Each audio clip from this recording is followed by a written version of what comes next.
Ford needs mechanics. Yeah. This was interesting. You had the CEO of Ford Motor Company, Jim Farley. Um, Actually, he came out and he served up a bit of a truth bomb. And some of the, the MAGA types and the closed borders got angry about the entire system. What do you mean, man? We got people who want to work here in this country. Hold on, okay? But before you get your bloody underwear in a bunch, okay? Take a couple steps back and use a couple brain cells and think a little bit.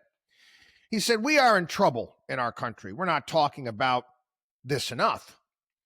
We have over 1 million openings in critical jobs, emergency services, trucking, factory workers, plumbers, electricians, and tradesmen. Ford, he said, is struggling to hire mechanics at salaries that Ivy League grads might envy. A bay with a lift and tools and no one to work in it. Are you kidding me? Nope, Mr. Farley lamented. We do not have trade schools in this country.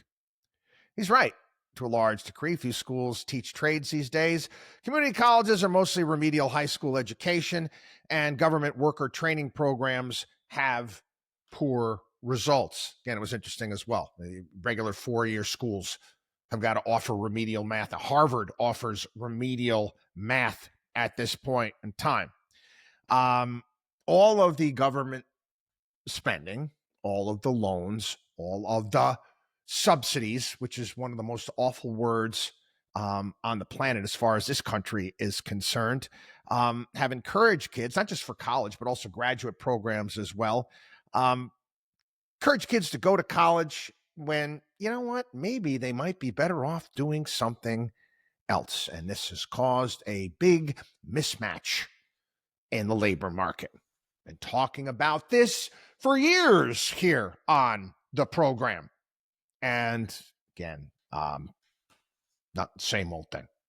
And again, it's an ego thing with some parents. I've had this conversation with them. Got to spend, kids taking on too much debt, going to a school that they probably shouldn't go to. What degree are they going to get? Oh, they got to find themselves. Really?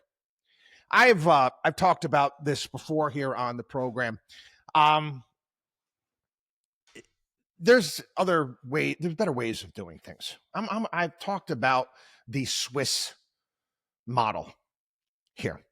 They have in their school system, they have it's called an apprenticeship model. And it's basically it's a dual system. Now there's a few colleges here in the country. Drexel does this in Philadelphia, where they have various different programs where you're working for businesses. But basically, the approach in Switzerland, pretty wealthy country, pretty nice country, pretty nice place. Dual system, it combines on-the-job training with classroom instruction at a vocational level. Now, apprentices, 15, 16 years old. Now, again, is this something we all might have been interested in when we were younger? I think so. I would have been very interested in this. I don't know about you. 15, 16 years old. You go to work 3 to 4 days a week while attending school 1 or 2 days a week, spending about 80% of your time gaining practical real-world skills. Now, this is a partnership between companies, industry associations, and the government. And it aligns with labor market needs. So what does Switzerland have? They make pretty nice stuff. They do. Pretty highly skilled workforce and very low youth unemployment. Apprentices are paid a stipend, are considered an investment by the company, and can pursue further education or higher education after completing the program. So basically, in the case of Jim Farley here, it's like Ford getting in bed with an area, let's say, okay, it's in Detroit, and putting together a program like this. Makes sense, right? Makes really good sense. I'm sure a lot of 15s would love to do something like this. Do you ever think that the teachers' unions would allow something like this.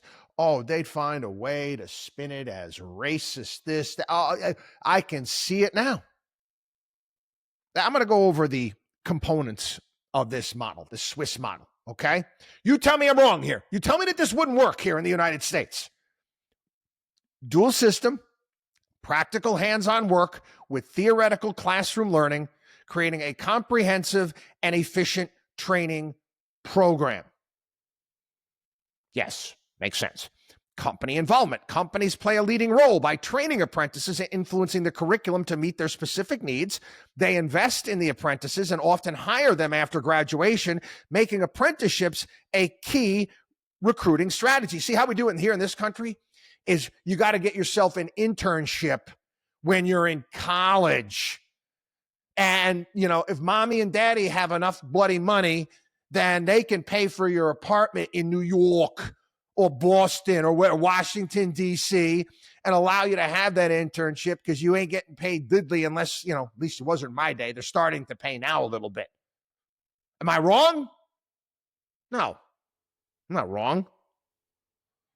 Paid apprenticeships. Apprentices receive a salary during their training, which helps offset training costs for companies and provides financial independence for the apprentices.